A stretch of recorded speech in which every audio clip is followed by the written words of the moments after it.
नमस्कार, मैं आंचल भारद्वाज और आज हम पढ़ेंगे हमारा फर्स्ट लेक्चर जो कि 23 मई को हो रहा है आपके लिए। ये यूजफुल होगा class 11th 12th and for BCom also. और हमारे आज के चैप्टर का नाम है इंट्रोडक्शन ऑफ अकाउंटिंग।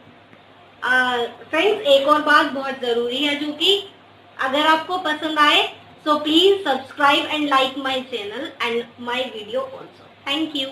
चलिए हम आज के अपने टॉपिक जानते हैं हम क्या क्या पढ़ेंगे। आइए, हमारा पहला टॉपिक है meaning and definition of accounting, यानी कि आज हम क्या पढ़ेंगे, अकाउंटिंग क्या होती है, उसका मतलब और उसके कुछ डेफिनेशंस। नेक्स्ट टॉपिक है हमारा कैरेक्टरिस्टिक्स ऑफ अकाउंटिंग, यानी कि अकाउंटिंग का कैरेक्टर पढ़ेंगे। नेक्स्ट टॉपिक हमारा ऑब्जेक्टिव्स ऑफ अकाउंटिंग। चलिए आज हम आते हैं हमारे फर्स्ट टॉपिक पे आज के, जो कि है मीनिंग ऑफ अकाउंटिंग। यहाँ पे हम क्या पढ़ेंगे, अकाउंटिंग के मीनिंग। आइए, accounting is a systematic process of identifying, measuring, recording, classifying, summarising, interpreting and communicating financial information to the user. आइए अब हम यहीं रुकते हैं और इसका मतलब समझते हैं। Accounting is a systematic process, मतलब अकाउंटिंग एक ऐसा प्रोसेस है जिसमें हम क्या क्या करते हैं, पहले तो चीजों को आइडेंटिफाई करते हैं, उनको छांटते हैं कि वो किस नेचर की हैं, देन उनको मेजर करते हैं, फिर उनको रिकॉर्ड करते हैं, जैसे कि हम एक रफ कॉपी में पहले वर्क करते हैं उस टाइप से हम उनको रिकॉर्ड करते हैं। देन हम क्लासीफाई करते हैं, यानी अलग अलग नेचर की चीजों को हम उनको अलग अलग क्लासीफाई कर देते हैं। कहते हैं ना, एक टेबल बना देना, अलग अलग छांट के अलग अलग कर देना। समराइजिंग, यानी जैसे हम बड़े चैप्टर को छोटा कर देते हैं तो हम उसको समराइजिंग बोल देते हैं। ऐसे ही जो भी हमारी कंपनीज में खर्चे होते हैं, कुछ भी सेल हुई होती है, परचेज हुई होती है, हम इसको समराइज यानी कुछ छोटा करके अपनी ट्रांजैक्शन में दिखाते हैं। इंटरप्रेटिंग, यानी एक दूसरे से उसको लिंक कराते हैं। And communicating financial information to the user, और किसको बताते हैं हम ये सब, कम्युनिकेटिंग माने बताते हैं फाइनेंशियल इंफॉर्मेशन, जो हमारी कंपनी की पैसे से रिलेटेड इंफॉर्मेशन होती है, किसको बताते हैं, टू द यूजर, जो उसको जानना चाहता है या जिसके वो काम की होती है। चलिए अब हम आगे चलते हैं। It shows the profit earn और loss incurred during the accounting period. Accounting हमें क्या भी बताती है, अकाउंटिंग हमें बताती है कि जो भी हमने अपने पूरे अकाउंटिंग पीरियड में कोई भी प्रॉफिट कमाया या फिर कुछ ना कुछ लॉस आया है, किसके दौरान, हमारे एक अकाउंटिंग पीरियड के दौरान, ये हमें वो भी बताता है। और अब हमारा अकाउंटिंग पीरियड कब से कब तक का, 1 अप्रैल टू 31 मार्च, ये होता है हमारा एक फाइनेंशियल ईयर। तो अकाउंटिंग पीरियड हमें सिर्फ और सिर्फ एक अकाउंटिंग पीरियड की ही इंफॉर्मेशन देता है।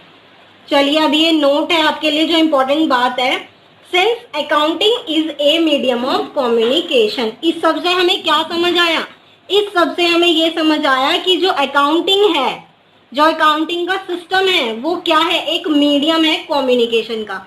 यानी अकाउंटिंग एक ऐसा जरिया है जिससे हम अपनी कंपनी की फाइनेंशियल इंफॉर्मेशन यूजर्स तक पहुंचा सकते हैं। गाइस, हमारा आज का सेकंड टॉपिक है डेफिनेशन ऑफ अकाउंटिंग।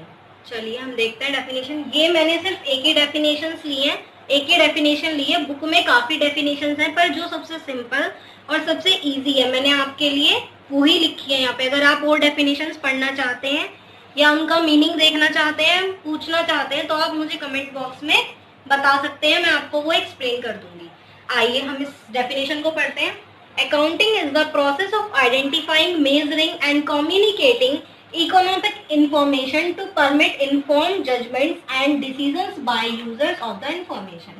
ये सेम डेफिनेशन हमारी मीनिंग ऑफ अकाउंटिंग की तरह है, जैसे कि ये क्या कहता है, accounting is the process of identifying, यानी अकाउंटिंग एक ऐसा प्रोसेस है जिसमें हम क्या करते हैं, सबसे पहले आइडेंटिफाई करते हैं ट्रांजेक्शन्स को, देन उन्हें मेजर करते हैं, फिर कम्युनिकेटिंग करते हैं, यानी कि बताते हैं कि इकोनॉमिक यानी जो भी चीजें हमारे पैसे से रिलेटेड होती हैं, उन इंफॉर्मेशंस को किस लिए यूज होती हैं, फिर वो जजमेंट्स के लिए और डिसीजंस के लिए यूजर्स के द्वारा।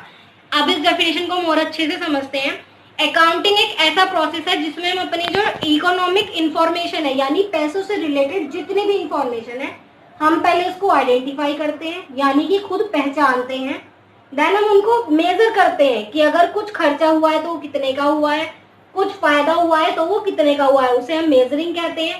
देन कम्युनिकेट, यानी कि जब हम उसको नोट्स बनाएंगे तो हमें पता चलेगा, जब हम ट्रांजैक्शन को रिकॉर्ड करेंगे अपनी एंट्रीज में, तो हम यानी कि कम्युनिकेट, यानी कि हम उससे किसी को बता सकते हैं।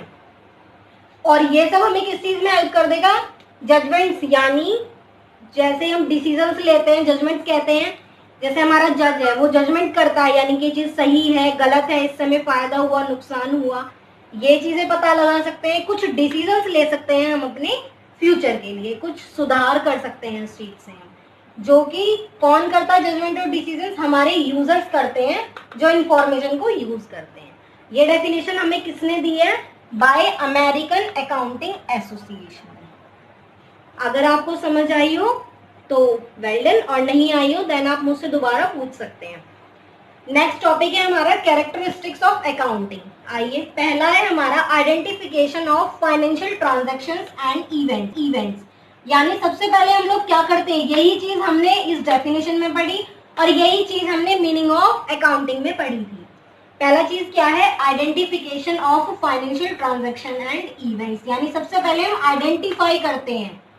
आइडेंटिफाई यानी खुद पहचानते हैं कि कौन कौन सी फाइनेंशियल, यानी वही पैसे से रिलेटेड, कि कौन कौन ऐसी ट्रांजैक्शंस या हमारी कंपनी में इवेंट्स हुए हैं जिनमें हमारा पैसा लगा है, उनको हम छांटते हैं। देन नेक्स्ट हमारा सेकंड कैरेक्टरिस्टिक है measuring the identified transactions.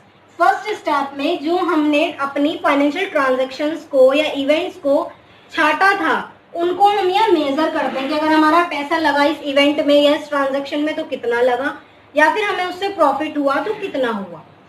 Third आ जाइए, थर्ड में क्या है, रिकॉर्ड करते हैं, यानी जो हमने आइडेंटिफाई करा, पहले हम आइडेंटिफाई करेंगे, जो हमें आइडेंटिफाई किया हमने, उसके बाद हमने उसको मेजर किया कि उसमें कितना पैसा लगा, कितना हमें उससे फायदा हुआ। और थर्ड क्या है हमारा, रिकॉर्डिंग, उस चीज को हम लिख लेंगे अपने खातों में। फोर्थ नंबर में क्या करेंगे, हम इसको क्लासीफाई करेंगे। हमारी कंपनी में बहुत अलग अलग तरीके के खर्चे होते हैं, जैसे कि हमने लेबर के ऊपर कोई खर्चा करा, हमने स्टेशनरी मंगाई, हमने इलेक्ट्रिसिटी का बिल दिया, हमने सेल करी, हमने परचेज करी, तो कई नेचर के अकाउंट हो गए ना, तो हम उनको क्लासीफाई करेंगे, सबको अलग अलग रखेंगे, ये आता है क्लासीफाइंग में। देन समराइजिंग यानी अगर भाई किसी को हम ये तो नहीं बताएंगे ना कि हमने आज स्टेशनरी मंगाई, इतने की मंगाई, नहीं, ये तो हमने लॉन्ग वे में बोल दिया, लेकिन हमें समराइजिंग में बताना है। यानी अगर हम अकाउंटिंग पढ़ रहे हैं तो ऑब्वियस सी बात है कि हमें ट्रांजैक्शन करनी पड़ेगी, तो ट्रांजैक्शन हमेशा होती है छोटे टर्म में, यानी समराइजिंग करते हैं हम उसकी। नेक्स्ट है हमारा सिक्स्थ, एनालिसिस एंड इंटरप्रिटेशन। यानी अब हम उसको डिटेल में चेक करते हैं कि जो भी हमने किया वो ठीक है या नहीं है, हम उसको डिटेल में चेक करते हैं और इंटरप्रिटेट करते हैं, देखते हैं कि एक दूसरे से लिंक हो रहा है या नहीं हो रहा है। सेवंथ पॉइंट है हमारा कम्युनिकेटिंग। अब ये जो हमने किया, इससे हम क्या करते हैं, हम इससे लोगों को इंफॉर्मेशन देते हैं, प्रोवाइड करते हैं इंफॉर्मेशन हमारी कंपनी के बारे में। ओके गाइस, अगर आपको इन जो हमारे कैरेक्टरिस्टिक्स हैं अकाउंटिंग के, अगर आपको इनकी फुल डिटेल चाहिए तो आप कमेंट बॉक्स में मुझसे बोल सकते हैं। वैसे मैंने आपको ये बता दिया है, अगर आपको नोट्स चाहिए या आपको इनकी डिटेल चाहिए फुल, देन आप मुझे बता सकते हैं, और प्लीज इनको नोट कर लीजिए। आज के लिए बस हम इतना ही पढ़ेंगे और बाकी टॉपिक्स हम कल से कंटिन्यू करेंगे। और जिन लोगों ने अभी तक मेरा चैनल सब्सक्राइब नहीं करा है, सो प्लीज जाके सब्सक्राइब करें और बेल आइकन पर क्लिक करें, ताकि मेरी जो नोटिफिकेशन है वो आपको मिलती रहे और आप ऐसे ही उसका यूज उठाते रहें। और अगर आपको कोई प्रॉब्लम आई है किसी भी चीज में, या आपको किसी जैसे ऑब्जेक्टिव्स हैं और कैरेक्टरिस्टिक्स है अकाउंटिंग के, उनके डिटेल चाहिए, तो आप कमेंट बॉक्स में डाल सकते हैं, मैं उनके लिए आपके लिए उनकी डिटेल डाल दूंगी। Thank you so much guys and keep supporting.